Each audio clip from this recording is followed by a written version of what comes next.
सीताराम जय सीताराम।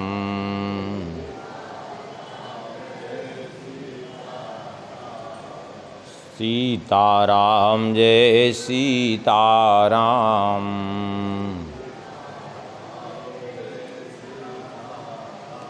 श्री सीतारामचंद्र भगवान की, श्री सिद्धिसदन बिहारी बिहारिणी जी की, श्री सिद्धेश्वर हनुमान जी महाराज की, श्री कनक भुवन बिहारी बिहारिणी जी की, श्री अयोध्या बिहारी बिहारिणी जी की, श्री हृदय बिहारी बिहारिणी जी की, श्री परम पावन ग्रंथ श्री भक्तमाल जी की, श्रीमन नाभा गोस्वामी जी महाराज की, श्री प्रियादास जी महाराज की, भक्तमाली श्री गणेश दास जी महाराज की, भक्तमाली श्री रामेश्वर दास जी महाराज की, श्री सद्गुरुदेव भगवान की, सब संत भगवान की, सब भक्त भगवान की। जय जय श्री सीताराम, जय जय श्री राधेश्याम। नमः पार्वती पतये, हर हर महादेव।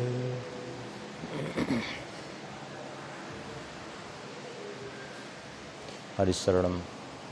परम मंगल में प्रात पर अखिलेश्वर, अकारण करुणावरुणालय भक्तवांछा कल्पतरु। भगवान की महती कृपा करुणा से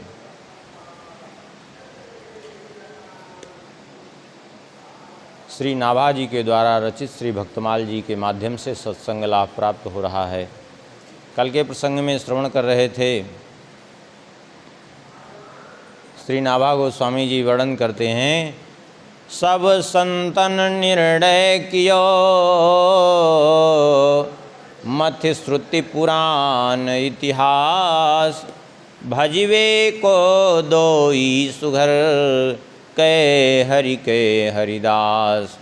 दो ही भजनीय हैं, भगवान और भगवान के भक्त। और श्री अग्रदेवाचार्य जी ने आज्ञा दी, श्री अग्रदेव आज्ञा दई, हरि भक्तन को जस गाओ, भवसागर के तरन को नाहिन्यान पाओ। भाव सागर तरने के लिए दूसरा कोई उपाय नहीं है, इसलिए भक्तों का यश गान करो, ऐसी आज्ञा दी। उस आज्ञा का स्वरूप श्री प्रियादास जी ने अपने कवित्व के माध्यम से निरूपण किया कि आज्ञा कैसे दी। तो श्री प्रियादास जी ने मानसी सेवा का वर्णन किया अपने कवित्व में।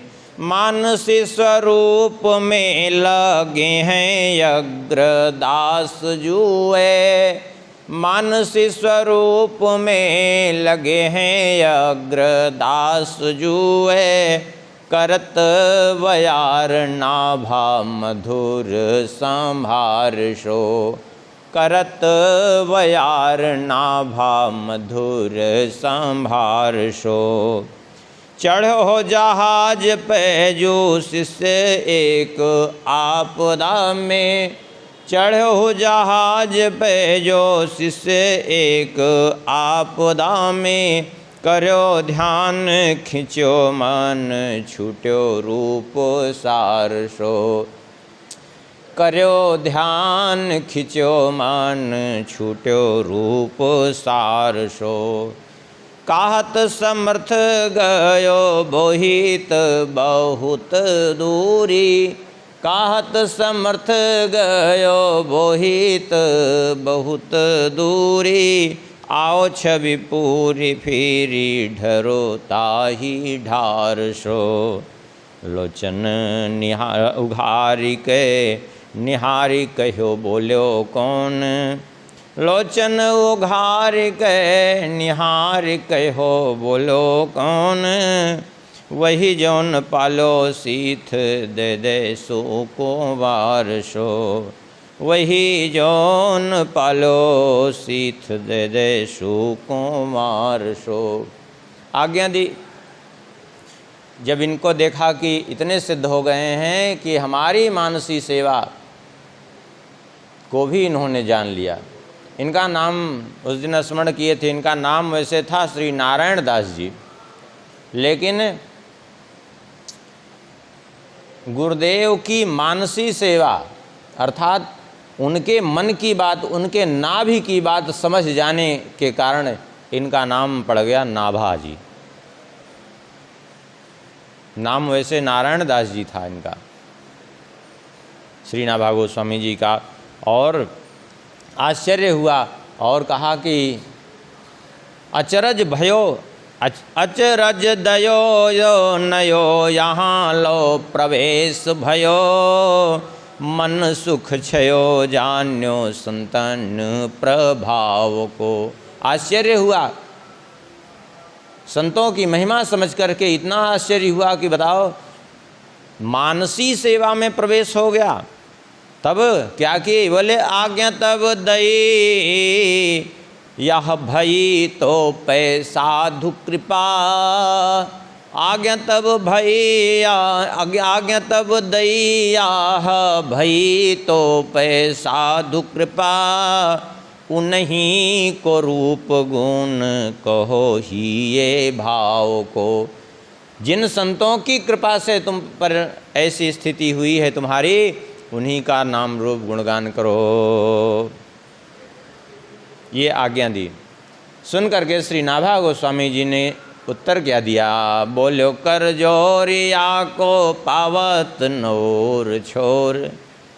हाथ जोड़ करके कहने लगे कि कैसे हम गा सकते हैं। बोलो कर जोरिया को पावत नोर छोर। क्यों? क्योंकि भक्तित्वों के भाव का और छोर कुछ पता ही नहीं चलता, इसलिए गाऊं राम कृष्ण नहीं पाऊं भक्त दाव को। श्री राम जी का चरित्र कहें, श्री कृष्ण का चरित्र कहें तो गान हो सकता है, लेकिन भक्त का चरित्र तो कहना अत्यंत कठिन है। क्यों कहना अत्यंत कठिन है?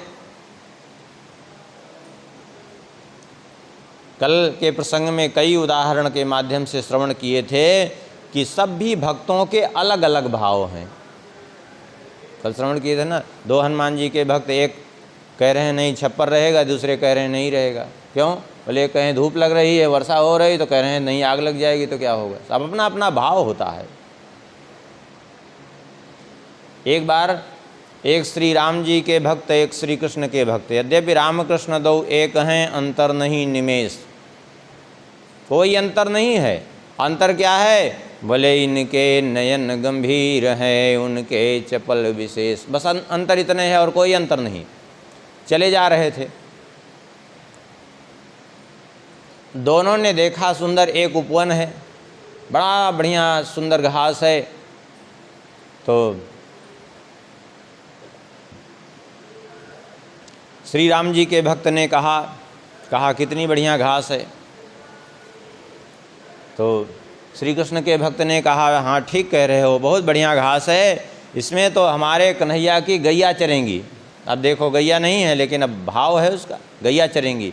तो श्री राम जी के भक्त ने कहा तुम्हारे कन्हैया की गैया कैसे चरेंगे, हमारे राम जी के घोड़े चरेंगे इसमें। अब दोनों में वाद विवाद लो, वो कहा नहीं घोड़े चरेंगे, वो कहा नहीं गैया चरेंगे। अब इतना वाद विवाद बढ़ा कि मारपीट की स्थिति तैयार हुई। भगवान प्रकट हुए। अब भगवान ने प्रकट होकर के कहा आपस में लड़ो मत, अरे गैया भी हमारी हैं, घोड़े भी हमारे हैं, आधे में गैया चर लेंगी, आधे में घोड़े चल लेंगे, क्या समस्या है। तो भक्तों का अपना अपना भाव होता है, सबकी अपनी अपनी भावना।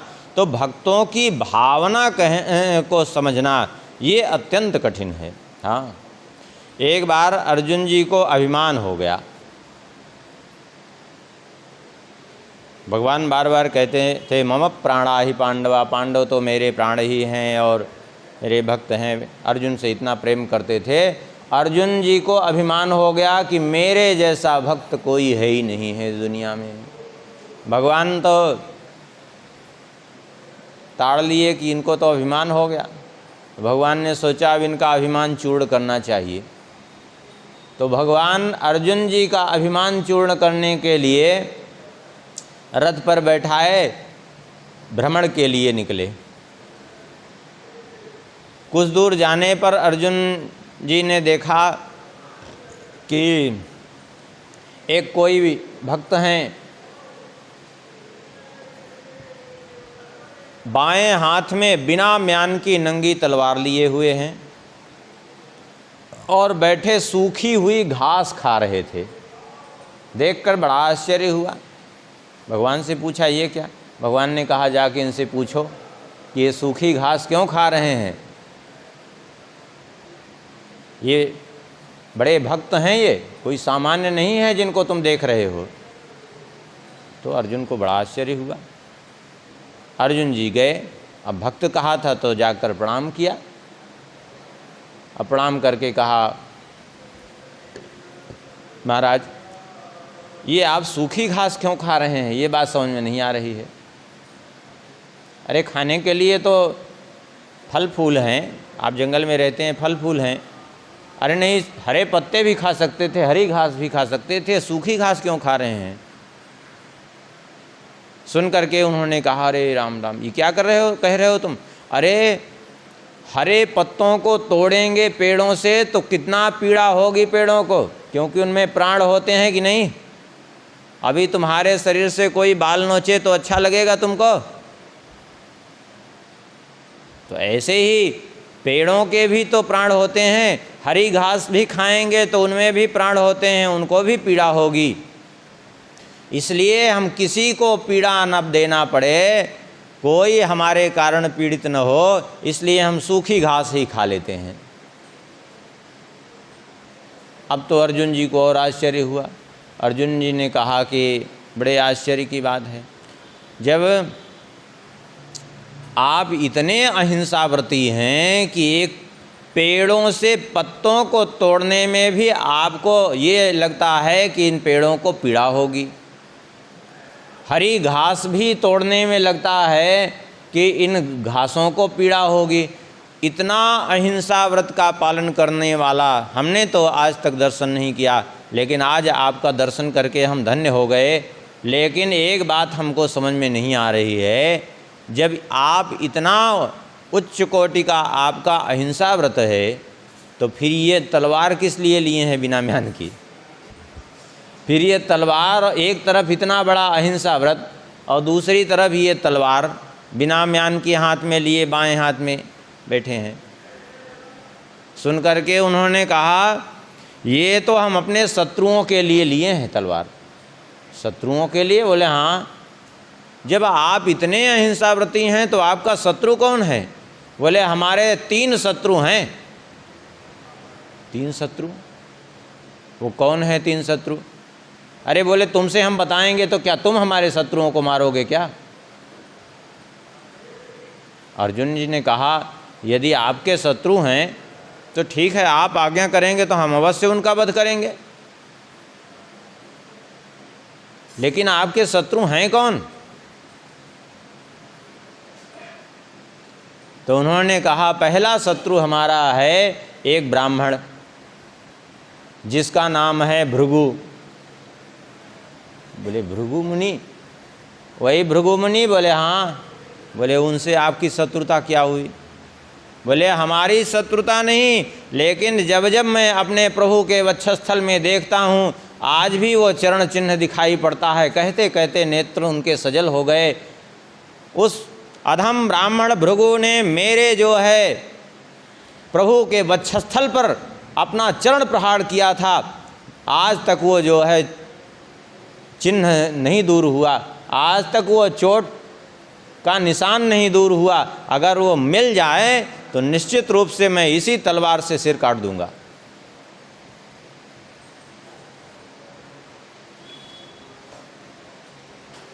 अब तो अर्जुन जी के होश उड़ गए।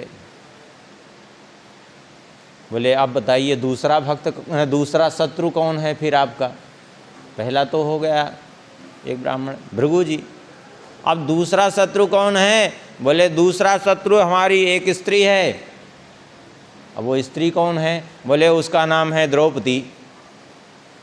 बोले द्रौपदी से आपकी क्या शत्रुता है? बोले द्रौपदी अपने इस तुच्छ शरीर की, तुच्छ पतियों की रक्षा के लिए उसने जो है हमारे प्रभु को पुकारा और हमारे प्रभु भोजन करने के लिए तैयार थे, भूखे नंगे पांव भागते हुए वहाँ से द्वारिका से पहुँचे हैं। कितना पीड़ा हुई होगी उनको, भूखे जब दौड़ते हुए गए हैं, और वहाँ भूखे गए भी तो उनको खिलाया क्या? एक साग पत्र, वो भी जूठा, जब सब पा चुके थे तब। अगर वो मिल जाए तो उसको भी मैं छोड़ूंगा नहीं। हाँ, क्योंकि हमारे प्रभु को उसने इतनी पीड़ा पहुंचाई अपने थोड़े से बचाव के लिए। अब तो अर्जुन जी का होश और उड़ गया। अब बोले, अब बता दीजिए कृपा करके तीसरा शत्रु कौन है आपका? बोले, तीसरा शत्रु है एक क्षत्रिय, उसका नाम है अर्जुन। ले अर्जुन, अब कृपा करके बताइए अर्जुन से आपकी क्या शत्रुता है? बोले, अपने को बड़ा गांडीवधारी धनुर्धर मानता है, बड़ा वीर मानता है। हमारे प्रभु को उसने सारथी बनाया, मिल जाए तो मैं उसको छोड़ूंगा नहीं, अपनी इसी तलवार से मैं मारूंगा उसको। हाँ, हमारे प्रभु को उसने सारथी बनाया तो कैसे बनाया? इतना सुकोमल उनका शरीर है, और उसके कारण जो है हमारे प्रभु को कितना चोट लगती थी। बाण आकर उनके शरीर में लगते थे, और वो भी अपने से नीचे बैठाया, सारथी बनाया, उनसे रथ हंकवाए, दिन भर श्रम करवाता था। अर्जुन जी ने कहा, आप कृपा करके तलवार दीजिए, ये तीसरा जो आपका शत्रु है क्षत्रिय, उसका सिर मैं अभी आपके सामने काट करके आपके चरणों में रखूंगा। क्योंकि सत्य ही आपने कहा, मेरे जैसा पापी कोई नहीं है, हमने इतना बड़ा अपराध किया। कह करके अर्जुन ने वो तलवार ली। जैसे ही अपना शीश काटने के लिए उद्यत हुए, अर्जुन के भी नेत्रों से झरझर अश्रुपात हो रहा था, वैसे ही भगवान दौड़ करके आए, पकड़ लिए।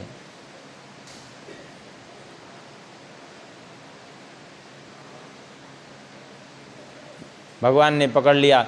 अब तो वो देखते देखते भक्त जो है भगवान को जैसे ही देखा, एकदम हृदय भरा आया, और भगवान ने उनको हृदय से लगाया तो सदैव भगवान में ही विलीन हो गए। अर्जुन का सारा अभिमान चूर्ण हो गया कि ऐसे भक्त हैं। अब देखिए, ये इसको कहते हैं भाव। अब भक्त की स्थिति को कोई क्या समझ सकता है? सामान्य व्यक्ति, ऊपर से कुछ दिख रहा है, अंदर से कुछ नहीं कहा जा सकता किसी भक्त की स्थिति को। और यही भाव ही तो भगवान को प्रिय है। इसी को तो भगवान कहते हैं, भाव का भूखा हूँ मैं, बस भाव ही एक सार है। भाव से भजले मुझे तो भव से बेड़ा पार है।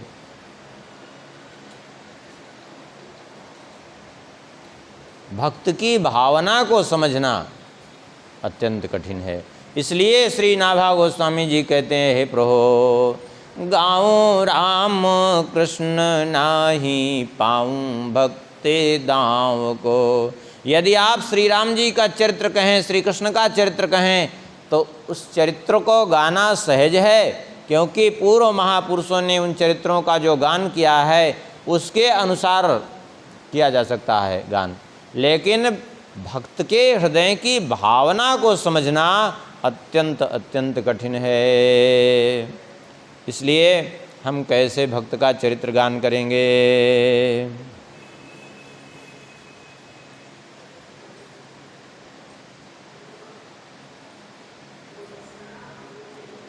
फिर दूसरी बात यह है कि भक्त का चरित्र इसलिए भी नहीं गान किया जा सकता। इसलिए अरे स्वयं भगवान ही जिनके संबंध में कहते हैं, सुन मुनि संतन के गुण कहाहूँ, जिनते मैं उन के बस रहा हूँ। सट विकार जित अनघ कामा, अचल किंचन कंचन सुचि सुख धामा। भगवान कहते हैं संतों के गुण सुना रहा हूँ जिसके कारण मैं उनके बस में रहता हूँ। छह विकार अर्थात काम क्रोध लोभ मोह मद मत्सर से अलग होते हैं, परे होते हैं, निष्काम होते हैं, निष्पाप होते हैं और अपने भक्ति में अचल होते हैं, अकिंचन होते हैं, पवित्र होते हैं। अमित बोध अनिहमित भोगी, अनंत ज्ञान से संपन्न होते हैं और जितना आवश्यक है उतना ही आहार लेने वाले। असत्य सार कवि को विद जोगी, सावधान मानद मदहीना, धीर धर्म गति परम प्रवीणा। गुणागार संसार दुख रहित विगत संदेह, तजि मम सचरण सरोज प्रिय, तिन कहाँ देह नगे। मेरे चरणों के अतिरिक्त कहीं उनका मन लगता ही नहीं है। और कैसे होते हैं? बोले निज गुण श्रवण सुनत सकुचाही, पर गुण सुनत अधिक हर्षाही। सम शीतल नहीं त्यागहि नीति, सरल स्वभाव सबहि सन प्रीति। जप तप व्रत दम संयम नेमा, गुरु गोविंद विप्र पद प्रेमा। ये सब गुण होते हैं। कहते हैं कहाँ तक कहें? भगवान ने तो यहाँ तक कह दिया, सुन मुनि साधुन के गुण जेते, कही न सकहीं श्रुति सारद ते। जब वेद भी वर्णन नहीं कर सकते, सरस्वती जी भी वर्णन नहीं कर सकती, तो हम तो एक सामान्य मनुष्य हैं, हम भला कैसे वर्णन कर पाएंगे। इसलिए श्री नाभा गोस्वामी जी कहते हैं, गाऊँ राम कृष्ण नहीं पाऊँ भक्त दाँव को। आप कहिए श्री राम जी का चरित्र, श्री कृष्ण का चरित्र तो सरल है गाना, लेकिन भक्त के चरित्र को कहना इतना सहज नहीं है। क्यों? क्योंकि इनके स्वरूप का कुछ और छोर ही समझ में नहीं आता। गोस्वामी जी कहते हैं वैराग्य संदीपनी में, को वर्णे मुख एक, तुलसी महिमा संत की, जिनके विमल विवेक, शेष महेश न कही सकहीं। महिपत्री करि सिंधु मसे, तरुलेखनी बनाए, तुलसी गणपति सो तदपि, महिमा लिखी न जाए। संपूर्ण पृथ्वी को यदि कागज बना दिया जाए, मही पत्री करि सिंधु मसी, और संपूर्ण समुद्र में कज्जल पर्वत को घोल दिया जाए, संपूर्ण वृक्षों की लेखनी बना ली जाए और स्वयं गणेश जी लिखने के लिए बैठें, तो भी महिमा लिखी न जाए। फिर भी संतों की महिमा लिखी नहीं जा सकती। गोस्वामी जी भी श्री रामचरित्र वर्णन करने के पहले यही बात तो कहते हैं, विधि हरि हरि का विधि हरिहर कवि को विद्वानी, कहत साधु मही माँ सकुचानी। सो मोसन कही जात न कैसे, सागवनिक मणि गुण घन जैसे। अरे स्वयं ब्रह्मा विष्णु महेश भी जिनकी महिमा का वर्णन करने में संकुचित हो जाते हैं, बड़े बड़े ज्ञानी संकुचित हो जाते हैं, उसको मैं कैसे वर्णन कर सकता हूँ। ये तो वही हाल है जैसे कोई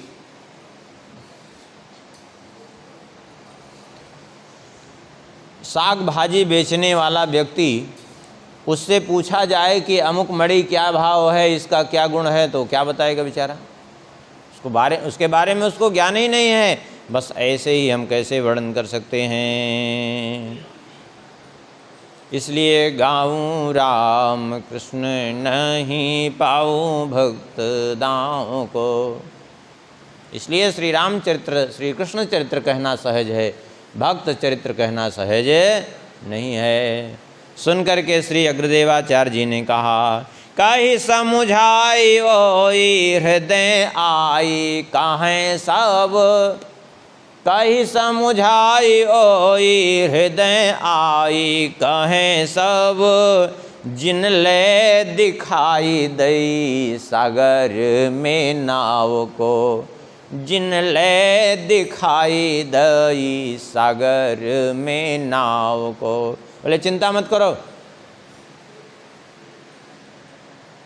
वे भक्त जिन्होंने तुम्हें कृपा करके समुद्र में नौका दिखाई है, यहाँ बैठे बैठे मेरी मानसी सेवा का भी दर्शन करा दिया अपनी कृपा से, वे ही भक्तों के चरित्र का भी प्रकाशन कर देंगे। वे ही हृदय में भक्तों का चरित्र प्रकाशित कर देंगे। इसलिए चिंता मत करो। जब वे इतना कर सकते हैं तो यह भी करेंगे। ये तो नेक काम है। भक्त चरित्र लेखन करने जा रहे हो तो ये भक्त लोग सहयोग भी करेंगे तुम्हारा, और उन्हीं की कृपा से तुम इस भक्त चरित्र का लेखन कर सकते हो। तब श्री नाभा गोस्वामी जी तैयार हुए।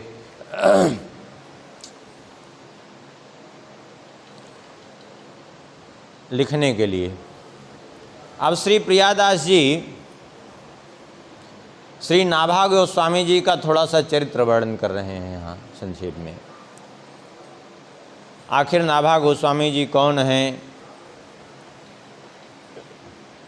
इनका थोड़ा परिचय बता रहे हैं। कौन हैं? बोले हनुमान वंश में ही जन्म प्रशंस जाको, हनुमान वंश में ही जन्म प्रशंस जाको, भयो दृगहीन सो नवीन बात धारिये, भयो दृगहीन सो नवीन बात धारिये।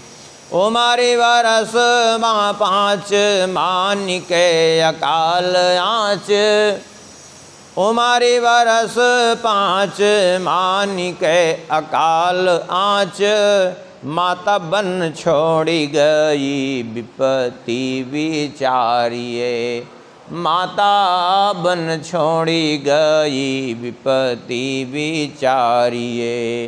किल्हयो अगर ताही डगर दरस दियो, किल्हयो अगर ताही डगर दरस दियो, लियो यो अनाथ जानी पूछी सो उचारिये, लियो यो अनाथ जानी पूछी सो उचारिये। बड़े सिद्ध जल ले कमंडलो सो सिंचे नैन, बड़े सिद्ध जल ले कमंडलो सो सिंचे नैन, चैन भयो खुले चख जोरी सो निहारिये, चैन भयो खुले चख जोरी सो निहारिये। कहते हैं हनुमान वंश में ही जन्म प्रशंस जाको, भयो दृगहीन सो नवीन बात धारिये। हनुमान वंश में इनका जन्म हुआ। अभी कहेंगे इतने बड़ी विचित्र बात, हनुमान जी का तो कोई वंश है नहीं कि हनुमान वंश में। इसके संबंध में जो है अलग अलग लोगों के अलग अलग मत हैं।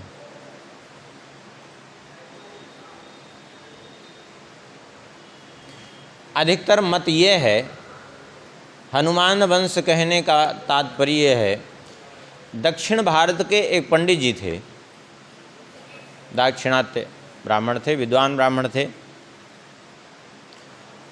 सब प्रकार से संपन्न थे, लेकिन बड़े दुखी रहते थे। क्यों? उनको कोई संतान नहीं थी, इस कारण से बड़े दुखी रहते थे। संयोग से एक दिन महात्मा एक पधारे, महात्मा से बहुत आग्रह किया, महाराज क्या करें जिससे हमें संतान की प्राप्ति हुई, कोई उपाय बताइए। महात्मा ने कहा कि देखो, जो काम किसी से न बने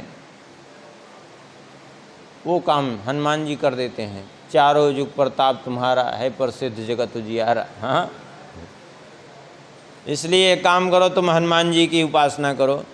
हाँ, क्योंकि हनुमान जी तो होनी को अनहोनी, अनहोनी को होनी में बदलने की क्षमता है उनकी, इतने समर्थ हैं।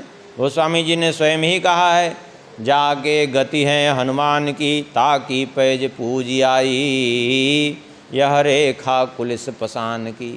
अघटित घटन सुघट विघटन, अघटित घटन जो नहीं घटित होने वाली है उसको घटा देने में की सामर्थ्य है, और घटित विघटन जो घटित होने वाली है उसको नष्ट कर देने की सामर्थ्य है। हाँ, अघटित घटन, अघटित घटन सुघट विघटन, ऐसी बिरदावली नहीं आन की, सुमिरत संकट सोच विमोचन, मूर्ति मोद निधान की। इसलिए हनुमान जी की उपासना करो। और पंडित जी ने हनुमान जी की उपासना करना प्रारंभ कर दिया। विश्वास पूर्वक उन्होंने हनुमान जी की आराधना की। 12 वर्ष खूब हनुमान जी की आराधना की। हनुमान जी प्रसन्न हो गए। हनुमान जी प्रकट हुए, बोले हम तुम पर प्रसन्न हैं। बोले क्या चाहिए? बोले जो है हमें संतान दे दीजिए, पुत्र चाहिए हमें। सुन करके हनुमान जी ने कहा, अरे ये पुत्र उत्तर देना हमारा काम थोड़ी है। हाँ, अरे भगवान का भजन करो, क्यों पुत्र के चक्कर में पड़े हो? भाई हनुमान जी से कोई कहे तो यही सलाह देंगे ना वो, क्योंकि वो स्वयं भक्त हैं। अरे बोले नहीं, हमें तो पुत्र चाहिए, हमारा तो वंश ही यहाँ से ख़त्म होता जा रहा है। बोले देखो, ये तो भगवान के अधिकार की बात है, या तो ब्रह्मा जी के अधिकार की बात है, हमारे अधिकार की तो नहीं है। बोले नहीं, अब आप तो कुछ करिए। बोले अच्छा, हम भगवान से ही पूछेंगे। भगवान से पूछा हनुमान जी ने कि क्या इसको पुत्र का कुछ योग है? भगवान ने कहा पुत्र का योग तो नहीं है इसको, इसके भाग्य में पुत्र नहीं है। हनुमान जी ने कहा भाई भाग्य में तो तुम्हारे पुत्र है नहीं। वो ब्राह्मण ने कहा जब भाग्य में हमको पुत्र ही होता तब तो ऐसे ही हो जाता, फिर आपकी उपासना हम क्यों करते? हाँ। जो कुछ भाग्य में है वो तो स्वयं मिलने वाला है, तो फिर उसके लिए परेशान होने की ज़रूरत क्या? अरे भाग्य में नहीं था इसीलिए तो हम आपकी उपासना किए कि आप हमारे दुर्भाग्य को सौभाग्य में बदल सकते हैं। अब कृपा करिए, क्या हमारी ये इतनी दिन की उपासना व्यर्थ हो जाएगी? हनुमान जी बड़े धर्म संकट में पड़े। हनुमान जी ने कहा भाई देखो ऐसा है कि अब एक ही उपाय है और तो कोई उपाय नहीं है। तुम्हारे भाग्य में पुत्र है नहीं और तुमने उपासना की है, उसका फल तुम्हें मिलना चाहिए। तो अब तुम्हारे भाग्य में जब कोई है नहीं तो पुत्र बन के आएगा कैसे? तो अब एक उपाय यही है हमारे पास कि हम ही अपने एक अंश से तुम्हारे पुत्र रूप में आ जाएंगे। अपने अंश से हमारे अंश से एक प्रादुर्भाव हो जाएगा। बोले ठीक है, हमें तो प्रसन्नता है। बाद में उनको पुत्र हुआ। अब पुत्र हुआ, कोई कहे किसका पुत्र है? तो जैसे भक्तों की सहज भाषा होती है, सब राम जी का है, हमारे राम जी का। कुछ भी कहो उससे पूछे भक्त से तो क्या कहेगा? सब हमारे राम जी का है। बाल बच्चे किसके हैं? बोले सब राम जी के ही हैं। ऐसे उनसे कोई पूछे कि जो है बालक बोले सब हनुमान, ये हनुमान जी का है, हनुमान जी का है। अब वो हनुमान जी धीरे धीरे वो सब हनुमान जी का कहने लगे, तो वो हनुमान वंश ही प्रसिद्ध हो गया। उनके वंश में इनका जन्म हुआ।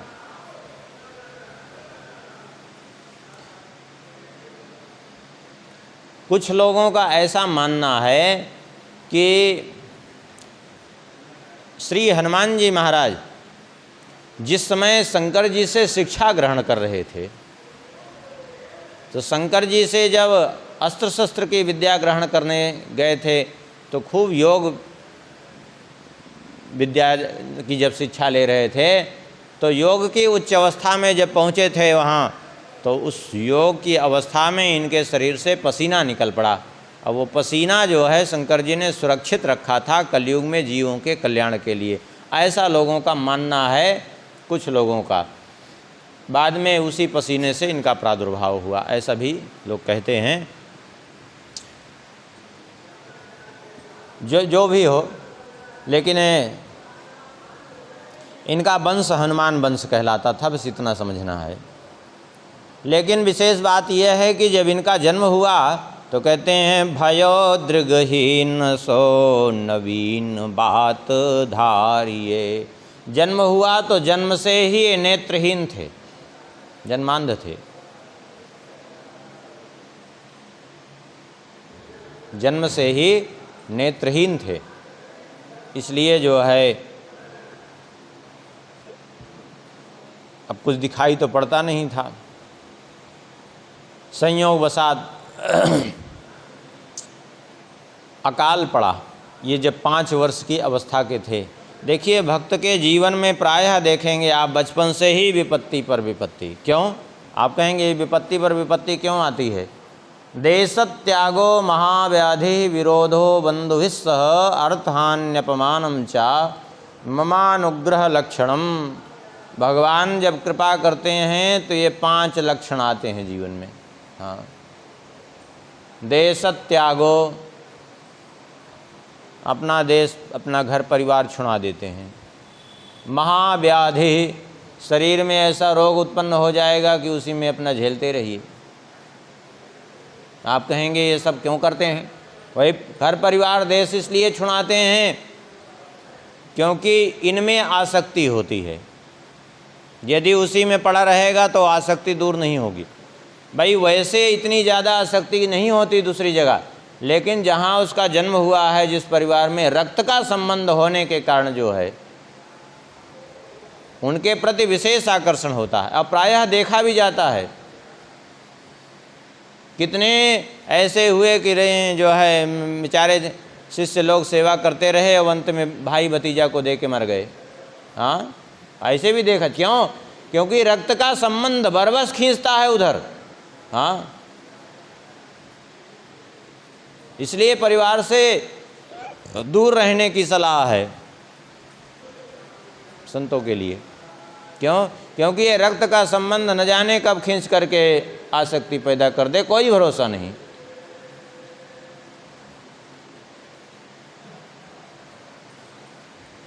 इसलिए जो है देशत्यागो महाव्याधि, शरीर में रोग क्यों उत्पन्न हो जाता है? इसलिए कि वो आसक्ति दूर हो। भगवान की कृपा रहती है तो जो बाद में भोगना है उसको इसी जन्म में भोगा देंगे वो, और इसी बहाने आसक्ति जो शरीर में है वह आसक्ति बार बार कष्ट भोगते भोगते वो आसक्ति दूर हो जाती है शरीर की। और विरोधो बंधुभिः सह, भाई बंधुओं से जिनको जिनको अपना समझता है उसी से विरोध, उसी से विरोध होगा, क्योंकि उनमें आसक्ति न रह जाए। और अर्थहान्य, धन की हानि होती है। और अपमानम चा, अपमान, ये 5 चीज़ें उत्पन्न होती हैं। ममानुग्रह लक्षणम, देखिए सबका चरित्र देखिए। भगवान कहते हैं मेरी कृपा के लक्षण हैं। गोस्वामी जी का जीवन देखिए, श्री मीरा जी का, सूरदास जी का, इन सब का जीवन देखिए बचपन से। कितना जो है संघर्षपूर्ण जीवन रहा। यही दशा इनकी हुई। 5 वर्ष की ही मात्र अवस्था थी तो कहते हैं अकाल ऐसा भीषण रहा। ये उस अकाल में उमर वर्ष 5 मान के अकाल आँच, माता वन छोड़ी गई विपत्ति विचारिए। 5 वर्ष की ही अवस्था में माता जी इनकी पधार गई। कुछ लोगों का मानना है कि माता जी पधार गई, उस अकाल को नहीं सहन कर पाई, और कुछ लोगों का ये भी मानना है कि माता जी विवश होकर के जब पालन पोषण नहीं कर पा रही थी तो भगवान भरोसे छोड़ करके ही जंगल में चली गई। लेकिन अधिकतर तो यही है, पधार गई, क्योंकि अंधे बच्चे को माता इतनी जल्दी छोड़ दे बड़ा कठिन है। तो माता जी अकाल तो पड़ ही रहा था, भूख से वो भी विकल थी, कब तक शरीर ये झेलेगा। शरीर तो की तो एक सामर्थ्य निश्चित है ना। कहते हैं अब इस विपत्ति का विचार करिए कि कितनी बड़ी विपत्ति, जंगल में पड़े हैं अकेले, नेत्रहीन हैं, कोई सहारा नहीं है, ऐसी स्थिति हो गई। संयोग वसात वहीं से अचानक गुजर रहे थे। राजस्थान की तो बात ही थी। कीले अगर ताही डगर दरस दियो। श्री कील देवाचार्य जी और श्री अग्र देवाचार्य जी, ये दोनों गुरु भाई हैं। बिहारी श्री कृष्णदास जी के शिष्य हैं दोनों। ये उसी मार्ग से चले आ रहे थे, जिस मार्ग पर ये थे उसी वन से गुजर रहे थे। इन्होंने देखा जब जानियो अनाथ लियो यो अनाथ जानी पूछी सौचारिये। अनाथ जान करके इनको अपने पास बुला लिया, साथ में ले लिया। इनसे जाकर के पहले तो पूछा, भाई तुम कौन हो और यहाँ अकेले कैसे पड़े हो? तुम्हारे तो नेत्र भी नहीं हैं, आखिर तुम हो कौन?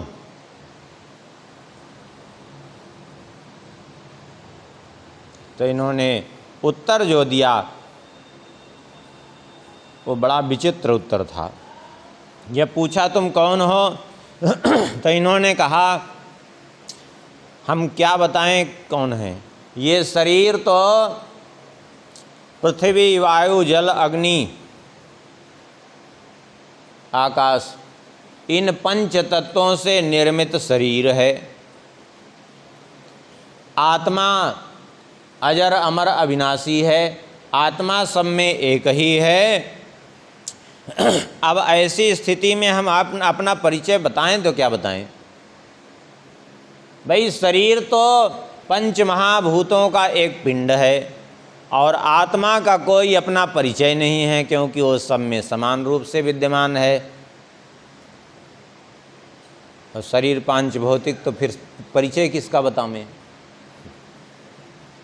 अब स्वाभाविक है कि कोई 5 वर्ष का बालक अगर ऐसा उत्तर देगा तो सुनने वाले को स्वाभाविक, और वो भी सुनने वाला ऐसा महापुरुष हो तो उसको जिज्ञासा बढ़ना स्वाभाविक है।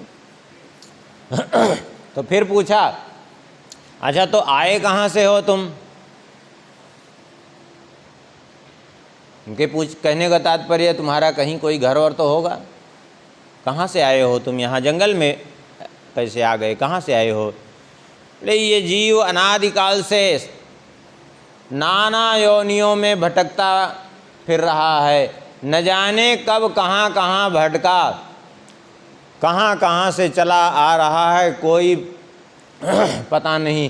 कोई एक ठौर ठिकाना हो कि जीव इसी जगह से आया तो बताया जाए कि कहाँ से आए।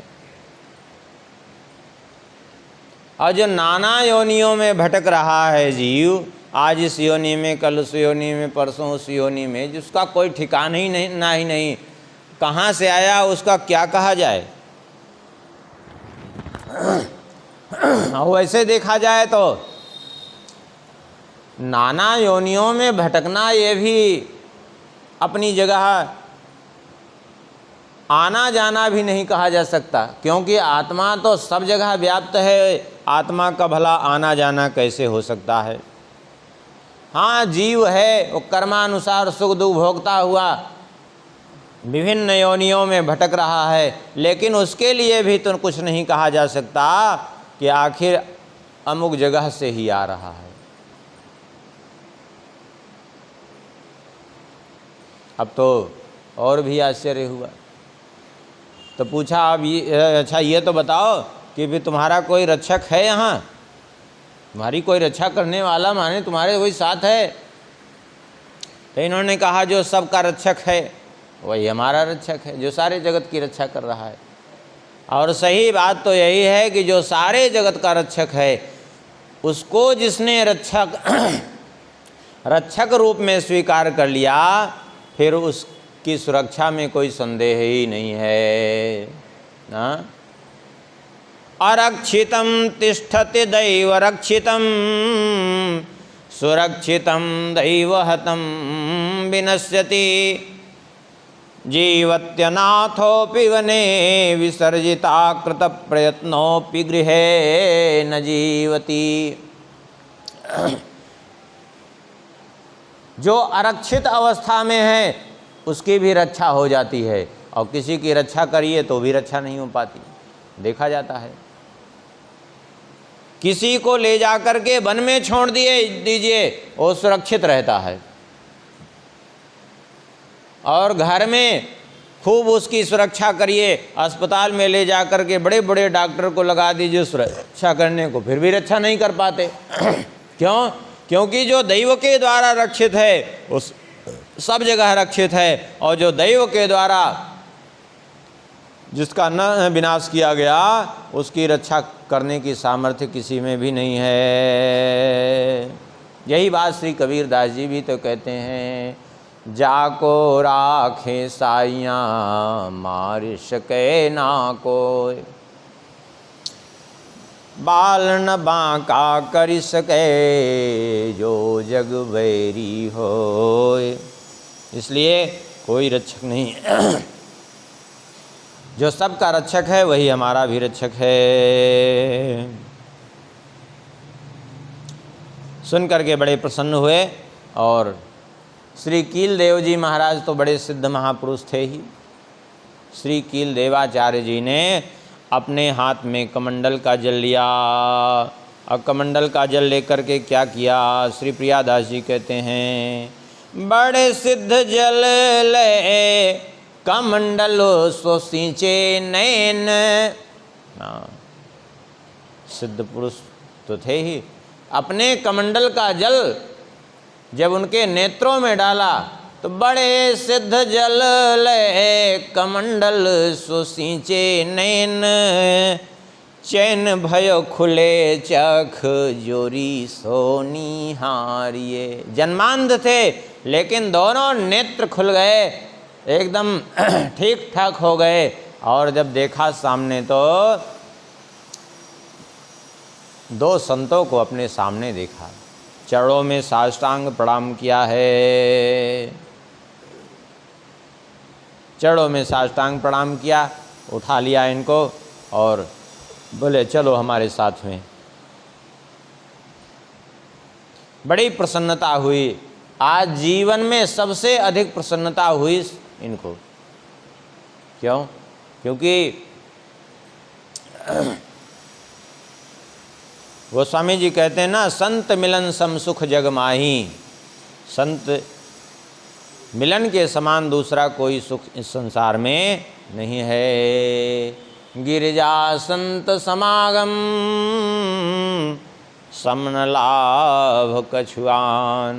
संत समागम के समान न कोई सुख है न लाभ है। कितना सुख है? गोस्वामी जी कहते हैं, तात स्वर्ग अपवर्ग सुख धरिय तुलायक यंग, तूल न ताहि सकल मिल जो सुख लो सतसंग।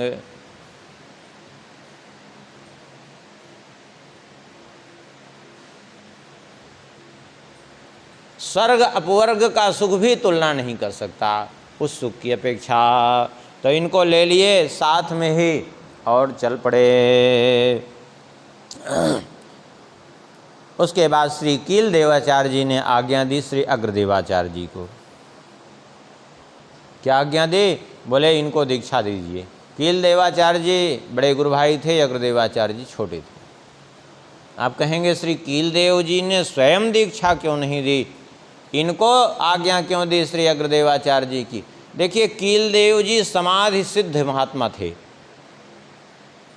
इसलिए उन्होंने श्री अग्रदेवाचार्य जी को आज्ञा दी। क्योंकि अब पता चला दीक्षा दे दी और समाधि में अधिकतर उनका समय बीत रहा है, तो शिक्षा कैसे देंगे? क्योंकि दीक्षा लेना महत्व की बात है, इसमें कोई संदेह नहीं है, लेकिन यदि उसके साथ शिक्षा भी उचित न हो तो फिर वो दीक्षा भी कहीं ना कहीं व्यर्थ ही हो जाती है फिर। क्योंकि उसको धारण करने के लिए पात्रता तो चाहिए, शिक्षा तो चाहिए। इसलिए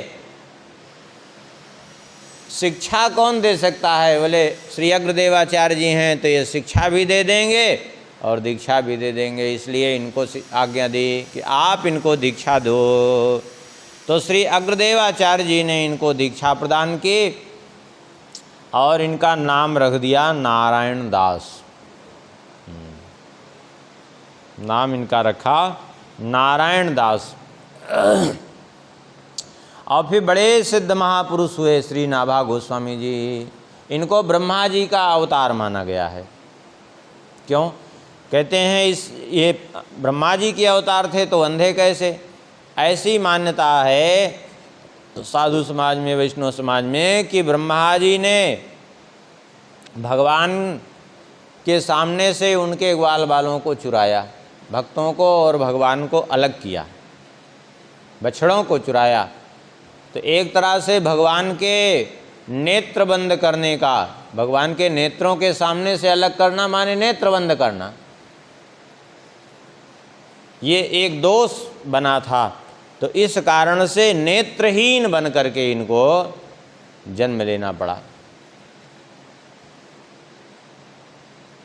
प्रारब्धवशात तो नेत्रहीन बने थे, लेकिन संतों की कृपा हो गई, श्री कील देव जी की कृपा से नेत्र प्राप्त हो गए। क्योंकि कहा है ना, जो न करे लकीर वो करे फकीर। जो भाग्य में नहीं है उसको भी महापुरुष दे देते हैं। इतने सिद्ध महापुरुष हुए कि क्या कहना है। एक बार जयपुर नरेश राजा मान सिंह बहुत आग्रह करके इनको बुलाए अपने यहाँ उपदेश श्रवण करने के लिए। अब वहाँ जो है वाद विवाद हो गया। वाद विवाद किया हुआ, वहाँ बहुत से उनके और पहले से विद्वान थे, उनमें आपस में विवाद हो गया। इनसे कहने लगे तुम बताओ कौन सी जाति है तुम्हारी, लो और जात तुम्हारे पिता का क्या नाम है, क्या है। क्योंकि सभी जानते थे इनको कि ये जंगल में मिले थे, भाई तुम कुछ अता ही पता नहीं कि कौन सी जाति को उपदेश कैसे देने के लिए चले आए। तो इन्होंने कहा हम अपने से तो आए नहीं, हमको बुलाया गया, लेकिन फिर भी पूछ रहे हो तो सुनो। जाति न पूछो साधु के पूछ लीजी लेहु तुम ज्ञान, मोल करो तरवार का पड़ार हम दो म्यान।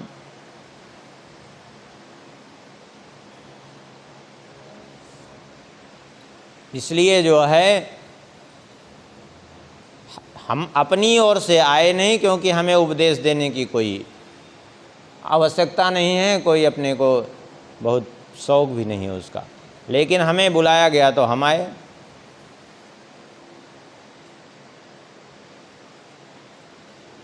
देखिए, किसी की भी जाति का दोष देख करके उसमें जो है हीन भावना रखना, ये शास्त्र में बहुत बड़ा जो है दोष लिखा गया है। हाँ, क्या क्या दोष लिखा गया है? बोले अर्चावतारोपादानम, वैष्णवोत्पत्ति चिंतनम, मातृयोनि परीक्षाम चा तुल्यमाहुर्मनीषिणः। पद्म पुराण का श्लोक है। कहते हैं भगवान के श्री विग्रह में धातु की या पाषाण की कल्पना करना कि ये धातु के विग्रह हैं, ये पीतल के हैं, ये लकड़ी के हैं, ये पत्थर के, ऐसा कल्पना करना ये दोष है। क्योंकि भगवान तो दिव्य हैं। ऐसे जो उच्च के महापुरुष हैं उनमें जाति भावना कह करके तिरस्कार करना उनका कितना बड़ा पाप है। जैसे माता के न देखने योग्य भाग को भी शरीर को देखने की चेष्टा करना।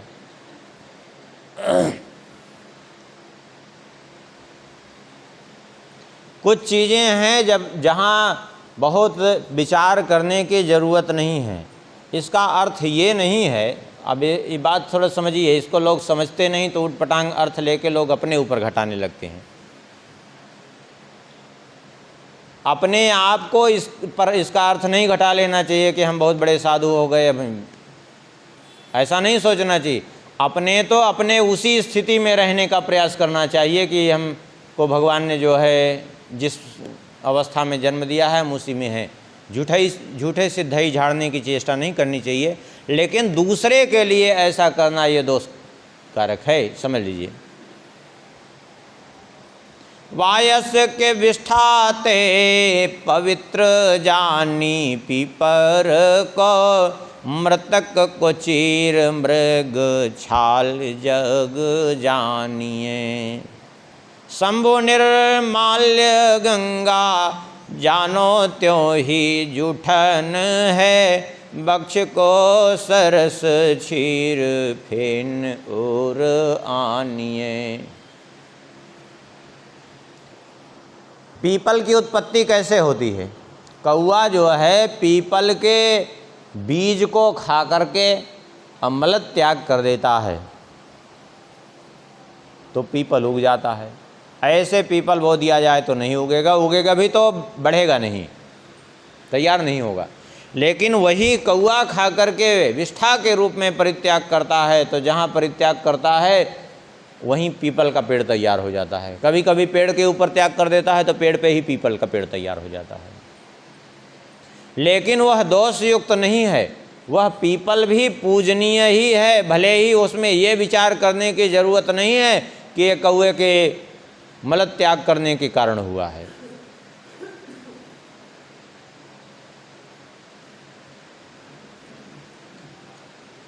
मृगछाला, मृग चर्म या व्याघ्र चर्म, अब यद्यपि देखा जाए तो मृतक की खाल ही तो है, एक मुर्दे की खाल है, लेकिन वह पवित्र होती है, उस पर बैठ के लोग पूजा करते हैं। लेकिन एक बात ध्यान देने की है, ये मृग चर्म और व्याघ्र चर्म पे सबको बैठने का अधिकार नहीं है कि जो मन में आवे वही बैठ जाए, सबके लिए विहित नहीं है। आजकल हालांकि इसके चक्कर में भी नहीं पड़ना चाहिए, क्योंकि ये मृग चर्म के बजाय सब वो सियार कुत्ते मार करके उसकी खाल रंग करके बेच लेते हैं। हाँ, इसलिए इस सब चक्कर में नहीं पड़ना चाहिए।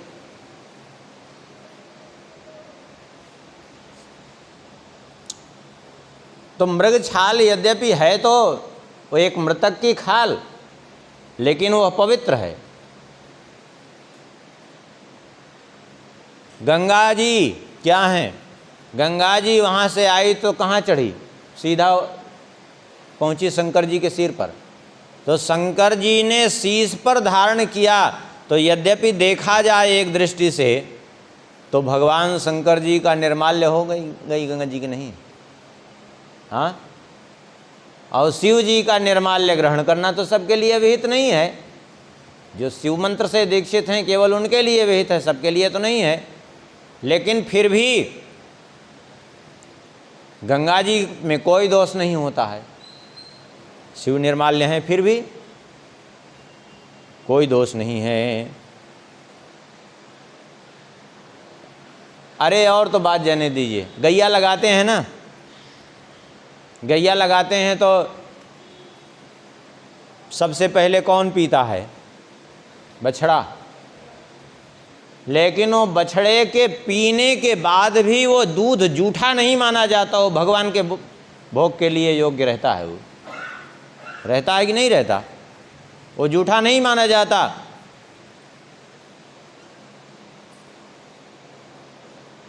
मधुमक्खी अपने मुंह से ही रस खींच खींच करके पुष्पों से ले आती है। माछिते महक है उछार सुनो जाने जग, इनमें न दोष याह निश्चय ग्रंथ बानिए।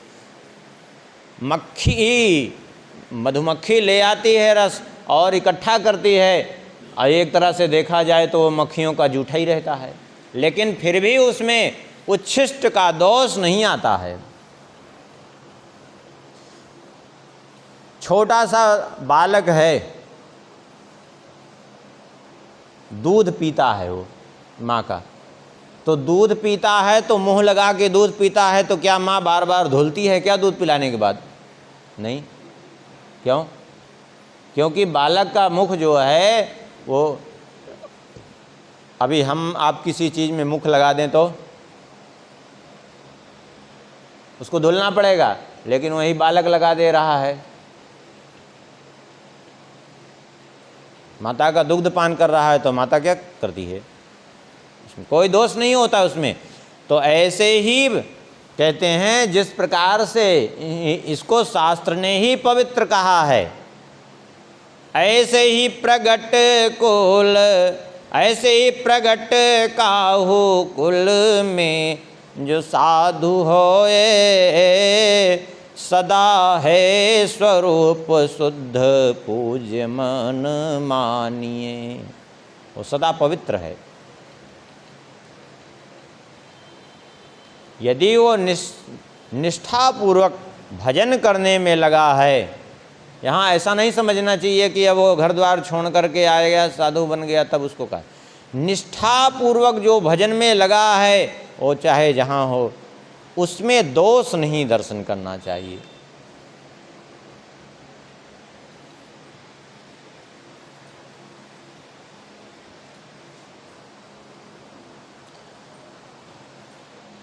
तो वहाँ जो है वाद विवाद प्रारंभ हो गया।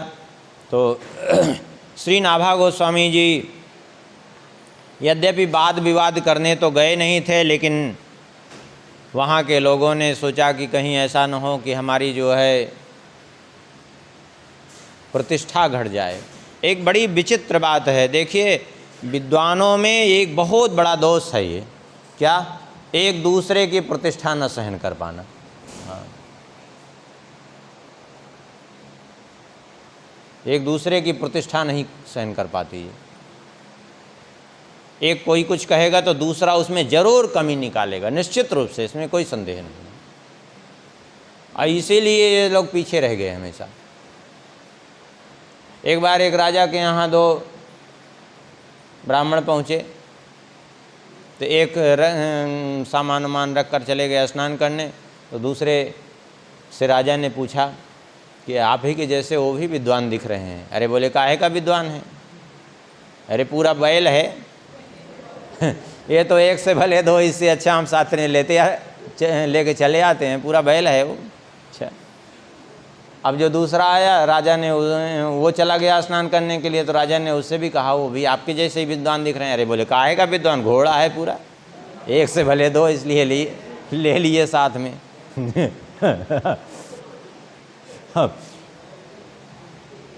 अब तो जो है, जब भोजन की बारी आई, बुलाया भोजन के लिए, तो एक के सामने घास रख दिया, दूसरे के सामने वो घोड़े वाला चुनी चोकर। बोली, ये क्या? ये तो हमारा अपमान है। बोले, परिचय तो आप लोगों ने ही दिया है, आपने कहा ये बैल हैं, इन्होंने कहा आप घोड़े हो, हमारा इसमें क्या दोष है? तो जैसे आपने परिचय दिया वैसे हमने भोजन परोस दिया। ये दशा है। ये विद्वानों में बड़ी वो रहती है। ऐसे माताओं में भी ये दोष होता है। लोग जो कहते हैं अरे शास्त्रों में स्त्रियों की निंदा की, स्त्रियों की निंदा शास्त्रों में नहीं, स्त्रियों की निंदा स्त्रियां ही करनी कहीं की हैं, जहाँ भी की हैं। हाँ, शास्त्रों में जहाँ देखिए कौन किया, कहीं उर्वशी अप्सरा कर रही, कहीं कोई कर रहा है, सब। अरे वहाँ की बात जाने दीजिए, अभी भी देखिए घर में, अभी घर में बेटी हो तो पिता को परेशानी नहीं होगी, घर में रहने वाली बाकी स्त्रियों को परेशानी होगी। हाँ, घर में स्त्रियां ही आपस में एक दूसरे के नुक्स निकालती हैं, एक दूसरे की कमी ढूंढती हैं, एक दूसरे से विवाद करती हैं। वो उसकी निंदा करेगी, वो उसकी निंदा करेगी, पुरुष नहीं करते। हमारे सनातन धर्म में तो इस नारी को की भी पूजा की गई है। अरे हमारा सनातन धर्म जैसा तो कोई धर्म ही नहीं है। अरे नारी की भी पूजा, अरे और तो और सर्प की भी पूजा करते हैं भाई, नाग पंचमी पे भी सर्प की भी पूजा करते हैं, गाय की भी पूजा करते हैं, बैल की भी पूजा करते हैं, हाँ, वृक्ष की भी पूजा करते हैं। आखिर पीपल बरगद आदि क्या है, वृक्ष ही तो हैं, नावला क्या है, वृक्ष ही तो है, इनकी भी पूजा करते हैं। हमारे सनातन धर्म में कमी नहीं है। ये सब बीच में जो है अपने से, तो वो इस कारण से इनका वो सहन न करने के कारण कि कहीं हमारी जगह इनकी भी पैठ न हो जाए यहाँ, इसलिए उनको क्या पता कि ये कोई ये राज वैभव की इच्छा, जो जैसी जो स्थिति में रहता है वो दूसरे का अनुमान भी अपने अनुसार ही करता है। किसी महापुरुष को किसी राज दरबार में रहने का क्या मतलब है, उसको तो वहाँ जाने से केवल कष्ट ही होता है। अपना भजन से उसको मतलब है कि राज दरबार से, लेकिन अपने हिसाब से उन्होंने किया, विरोध किया, और अंत में जो है सब लज्जित हो गए इनके सामने। जब इन्होंने उन सब के उसका प्रत्युत्तर किया तो सब पाए पर आंसू आए, कृपा करी संग लाए, सब इनके चरणों में पड़ गए। इधर इनके संबंध में कहते हैं श्री नाभा गोस्वामी जी के संबंध में आगे श्री प्रियादास जी, श्री अग्रदेवाचार्य जी और श्री कीलदेव जी महाराज, इनको लेकर के आए कहाँ, गलता गद्दी, राजस्थान में गलता गद्दी। और वहीं जो है पाए पर आंसू आए, कृपा करी संग लाए, कील आज्ञा पाई मंत्र अगर सुनायो है, गलते प्रगट साधु सेवा सो विराजमान, जानी अनुमानिता ही टहल लगायो है, जानी अनुमानिता ही टहल लगायो है, चरण प्रछाल शीत संत शीत सो अनंत प्रीति, चरण प्रछाल संत शीत सो अनंत प्रीति, जानी रस रीति ताते हृदय रंग छायो है, जानी रस रीति ताते हृदय रंग छायो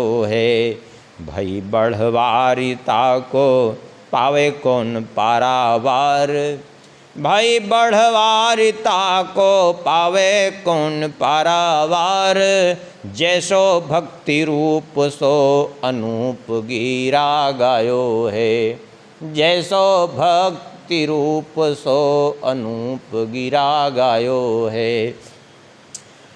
श्री अग्रदेवाचार्य जी ने आज्ञा दी और वहाँ श्री गलता गद्दी में साधु सेवा होती थी, संतों का आना जाना स्वाभाविक रूप से लगा रहता था, इसलिए कि पहले पैदल यात्रा होती थी, संत लोग पैदल यात्रा करते थे, साधन तो था नहीं, और अधिकाधिक तीर्थ भ्रमण करने में प्रवृत्त रहते थे। क्यों? क्योंकि तीर्थ भ्रमण करना भी अत्यंत आवश्यक है।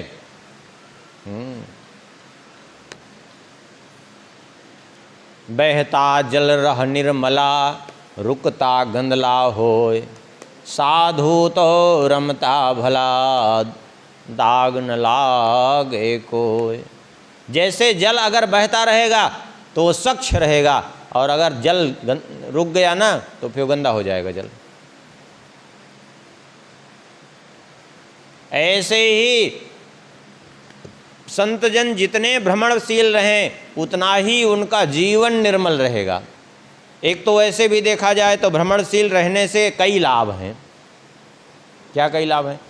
पहली बात तो यह है कि आज यहाँ कल वहाँ परसों वहाँ इस तरह से भ्रमण करने से सब जगह एक जैसी सुविधा तो रहती नहीं, कभी कहीं। तो सुखद दुखद हर परिस्थिति में रहने का उसको अभ्यास हो जाता है। दूसरी बात यह है कि जब भ्रमण करता रहेगा तो उसके पास सामान ज़्यादा नहीं इकट्ठा हो पाता, उतना ही रहेगा जितना वो लेके चल सके। और नहीं तो फिर धीरे धीरे पता चला एक झोला से दो झोला, दो झोला से चार झोला, फिर पूरा कमरा भर जाता है, फिर वो कमरा भी कम पड़ता है, फिर समस्या बढ़ती जाती है। वो संग्रह और समस्या दोनों की राशि तो एक ही है ना, तो बढ़ती जाती है समस्या। तीसरी बात यह है कि जो है जो न तीर्थाटनम कुरुते जो न पंडित सेवते, जो तीर्थाटन नहीं करते और जो विद्वानों का सेवन नहीं करते, तस्य संकुचिते बुद्धि जल बिंदु मिमाम भ्रसहा, उसकी बुद्धि संकुचित होकर के रह जाती है, संकीर्ण हो जाती है। इसलिए दो चीज जीवन में अवश्य करना चाहिए। क्या? एक तो जो है अधिकाधिक भ्रमण करे, और दूसरे किसी अच्छे विद्वान संत का संग अवश्य करना चाहिए।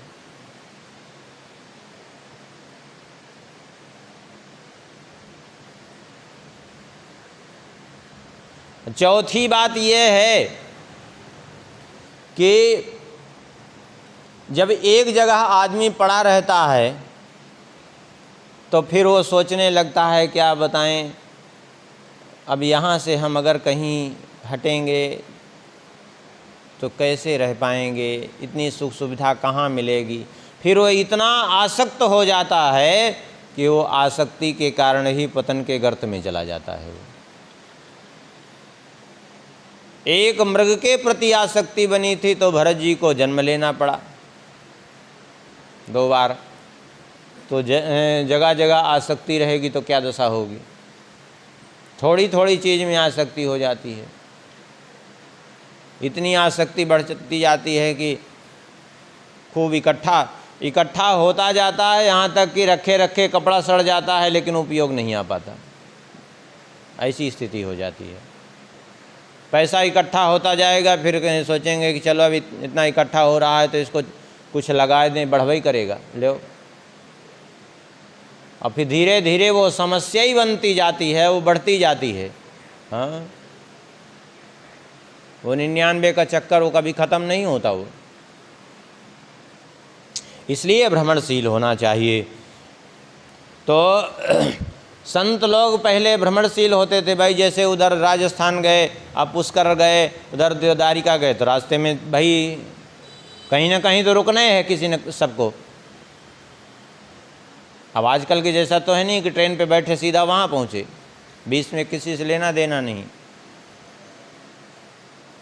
पहले तो ऐसा नहीं था, खूब विचरणशील। अब विचरणशील रहने पे ठीक रहता है। तो वहाँ संतों का आवागमन रहता ही था, तो संत सेवा होती थी, तो लगा दिया कि आप यहाँ संत सेवा करो। श्री नाभा गोस्वामी जी को संत सेवा में लगा दिया। गलते प्रगट साधु सेवा सो विराजमान, जानी अनुमान ताही टहल लगायो है। संत सेवा में लगा दिया। सेवा से जो है लाभ क्या होगा? देखिए, आप आटे को ऐसे पानी डाल करके रख देंगे तो कुछ नहीं होगा। आप आटे को जितना थोड़ा थोड़ा पानी डाल करके जितना उसको अच्छे से लगाएंगे उतना ही बढ़िया रोटी बनेगी उसकी। ऐसे ही शरीर से जितनी सेवा होगी उतना ही जो है ये जीवन में विकास होता जाएगा। उतना ही भक्ति का स्वरूप निखरता जाएगा।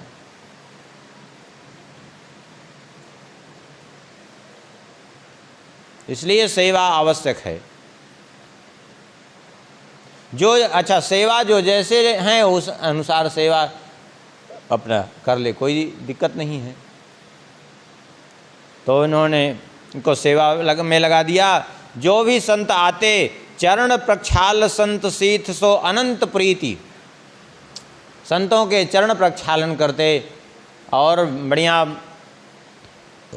प्रेम से उनको सबको आसन लगवा करके और बढ़िया सबकी सेवा करते, सबको बढ़िया बढ़िया भोजन बना के ठाकुर जी को भोग लगा के उनको पवाते और शीत प्रसादी लेते।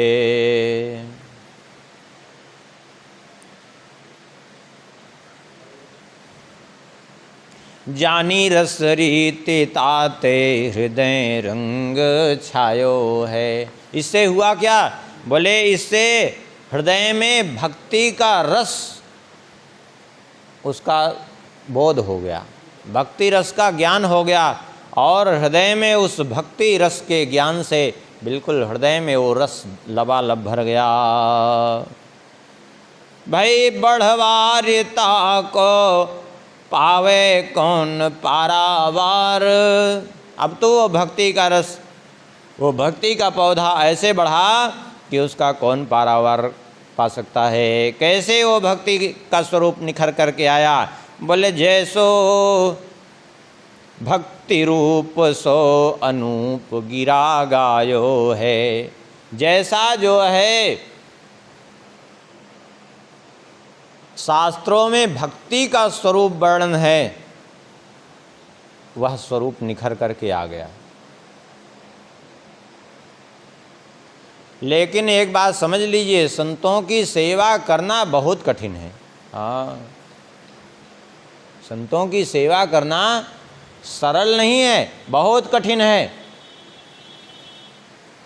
निष्ठापूर्वक सेवा बन जाए तो भगवान ने स्वयं ही कहा है, एक ग्रंथ में पढ़े थे, ध्यान नहीं है कौन से ग्रंथ में, किसी पुराण में भगवान ने कहा कि 60 वर्ष तक कोई मेरी सेवा करे और 1 वर्ष किसी संत की सेवा कर ले तो वही फल प्राप्त हो जाता है जो मेरी 60 वर्ष की सेवा का फल है। लेकिन बस यही है कि भगवान की सेवा सरल है, क्योंकि भगवान कुछ बोलते नहीं हैं और भगवान किसी के अपराध को बहुत अपनी वो देखते नहीं हैं। लेकिन संत तो बोलने वाले कभी कुछ कहेंगे, कोई कभी कुछ कहें, मुंडे मुंडे मतिर भिन्ना, कोई कुछ कहेगा कोई कुछ कहेगा, लो। तो उनकी सेवा करना अत्यंत कठिन है। हाँ,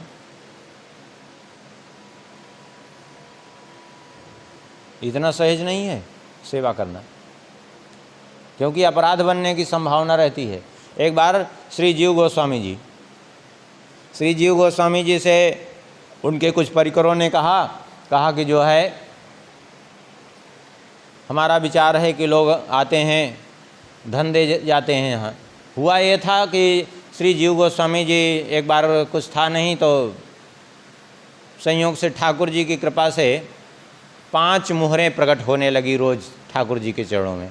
जब 5 मुहरें प्रकट होती तो उसको हाथ से छूते नहीं, चुपचाप वैसे ही चिमटी से पकड़ करके और उसको रख लेते और जाके जमुना जी में फेंक दिया करते थे श्री जीव गोस्वामी जी। तो जो साथ में उनके परिकर थे उन्होंने कहा कि ये व्यर्थ में जा रहा है, 5-5 सोने की मुद्राएं रोज़ व्यर्थ जा रही हैं, इससे अच्छा तो जो है इससे संत सेवा हो जाएगी। बोले संत सेवा करना बहुत कठिन है, इतना सहज नहीं है जो समझ रहे हो। अरे बोले नहीं हम लोग करेंगे सेवा। बोले ठीक है करो। पहले समझाया, नहीं माने, बोले करेंगे। संयोग से एक दिन कुछ संत आए, अब वो रात में आए जब संत, अब वो भूखे थे, चल करके आए थे पैदल, उस समय पैदल ही यात्रा होती थी 500 साल पहले। भूखे थे बेचारे। बोले कुछ तो भोजन दे दो।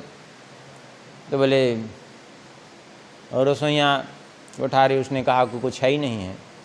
बोले अभी तो ऐसे सो जाओ, सवेरे होगा। बोले अरे हमको बहुत भूख लगी है, रात भर तो ऐसे नींद नहीं आएगी। अरे कुछ तो हो, थोड़ा बहुत कुछ खिचड़ी फिचड़ी बना दो, पा लें हम लोग। अब जो है, और वो भंडारी तो भंडारी, उसमें जो है रसोइयाँ, उसमें ज़्यादा ही कुछ वो गर्मी होती है। हाँ, उसने कहा ज़्यादा भूख लगी हो तो हम ही को खा लो। हाँ,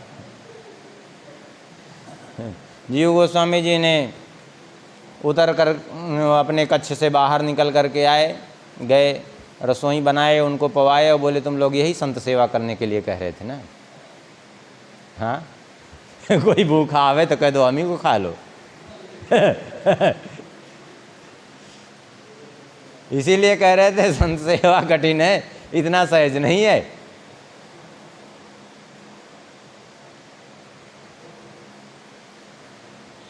सेवा कैसे होती है? रुचि लय सुचि सेवा करे, सेवक कहिए सोए, तन मन धन अर्पण करे, रहे अपन पौ खोए। उस समय भी कठिन था। आज की परिस्थिति तो ऐसी हो गई है कि आज तो अत्यंत कठिन है। क्यों? आज तो अत्यंत कठिन इसलिए है कि अधिकतर वेश बनाए ऐसे लोग घूम रहे हैं कि क्या कहें। वृद्धावस्था में घर से ठोकर खाए चले और उसके बाद यहाँ आके झगड़ा करेंगे, उनको समझाना ही कठिन हो जाएगा। आपको समझाओ तो कोई समझने को तैयार नहीं, और वो आप ही को श्राप देते फिरेंगे। ले, बड़ा कठिन है, इतना सहज नहीं है। क्योंकि ज़िंदगी भर भजन किए नहीं, ज़िंदगी भर इस संसार में पड़े रहे, घर में लड़ते रहे, यहाँ भी आके लड़ेंगे। समझाओगे तो आपको श्राप देंगे।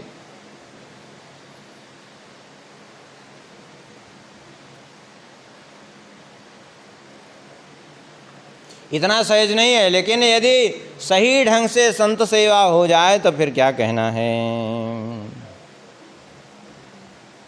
लेकिन इसीलिए हमारे धर्मशास्त्रों में संत सेवा की बात कही गई। लेकिन श्री ऋषभदेव जी ने सावधान होकर स्वयं ही सेवा करने की जहाँ बात कही, वहाँ स्पष्ट रूप से कह दिया कि इसलिए सेवा करो, लेकिन किसकी? भले महत् सेवाम द्वारम आहुर्विमुक्ते स्तमो द्वारम योषिताम संगम। महत् पुरुषों की सेवा करो। महत् पुरुष कौन है? बोले के एव महानता, बोले ए समचित्ता, ए प्रशांता, ए विमन्यवा, ए सुहृदा, ए साधवा, ते एव महानता। ये जिनमें गुण दिखें उनकी सेवा करो तो निश्चित रूप से मुक्ति का द्वार खुल जाएगा, और नहीं तो हो सकता है कि अपराध के भागी बन जाएंगे।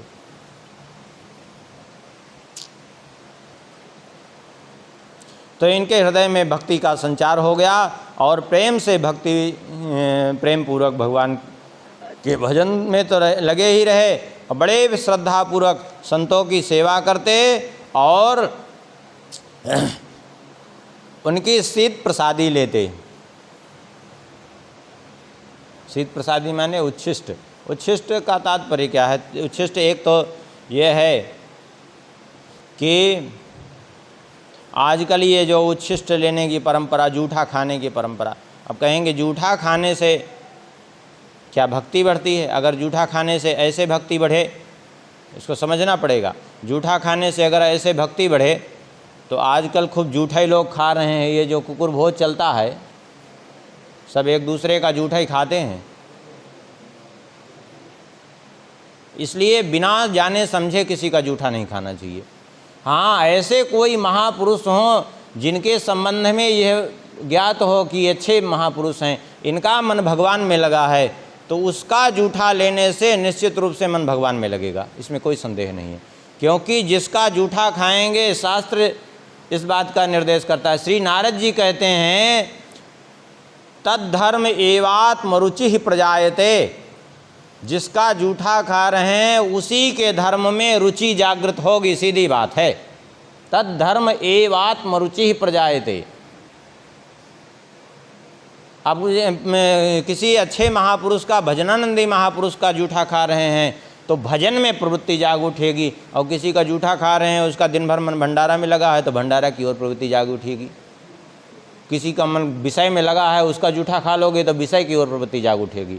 इसलिए आवश्यक ये जरूर है समय को देखते हुए कि हम जूठा किसका खा रहे हैं। यदि उसका जूठा लेने योग्य है तो लीजिए, और नहीं तो फिर किसी का जूठा मत लीजिए। फिर भगवान का प्रसाद ले रहे हैं, वही सबसे अच्छा है, सीधी बात है।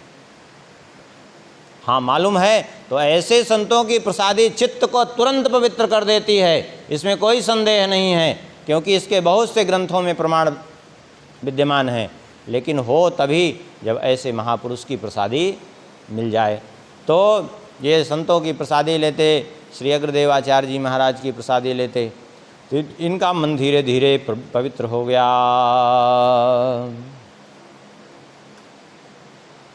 और कहते हैं भक्ति का स्वरूप इनके हृदय में वैसे ही प्रकट हो गया जैसे शास्त्रों में भक्ति का स्वरूप वर्णन किया गया है। जैसो भक्ति रूप सो अनूप गिरा गायो है।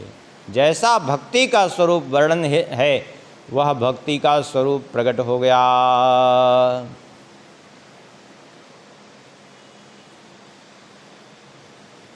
और फिर ये प्रेम से भगवान के भजन में और फिर क्या दशा हुई कि अपने गुरुदेव की जो है समाधि अवस्था की भी बात जान गए। अब फिर नौका भगाए, फिर उसके वहाँ से किनारे कराया, पीछे सुन चुके हैं। अब फिर अग्रदेवाचार्य जी ने आज्ञा दी इनको भक्तमाल ग्रंथ लेखन की, और श्री नाभा गोस्वामी जी ने भक्तमाल का लेखन किया। अब यहाँ से आगे से भक्तों की सूची प्रारंभ हुई है। भक्तों की सूची में सबसे पहला भगवान का ही नाम है, क्योंकि भगवान से बढ़कर के कोई भक्त नहीं। हाँ, सबसे बड़े भक्त तो भगवान ही हैं, सबसे पहले उन्हीं का। और एक नहीं 24 अवतारों का पूरा नाम स्मरण किया है श्री नाभा गोस्वामी जी ने। 24 अवतारों का छप्पा एक बार स्मरण कर लेते हैं। अब कथा तो आगे ही होगी, आज तो संभव ही नहीं है। जय जय मीन वराह कमठ नर हरि बलिवामन, परशुराम रघुवीर कृष्ण कीरति जग पावन। बुद्ध कल के अरु व्यास पृथु हरिहंस मनवंतर, यज्ञ ऋषभ हयग्रीव ध्रुव वर दैन धन्वंतर। बद्रीपति दत्त कपिल देव सनकादिक करुणा करो। 24 रूप लीला रुचिर श्री अग्रदास उर्पद धरो। 24 रूप लीला रुचिर श्री अग्रदास उर्पद धरो। यही कथा को विश्राम करते हैं। सीताराम जय सीताराम।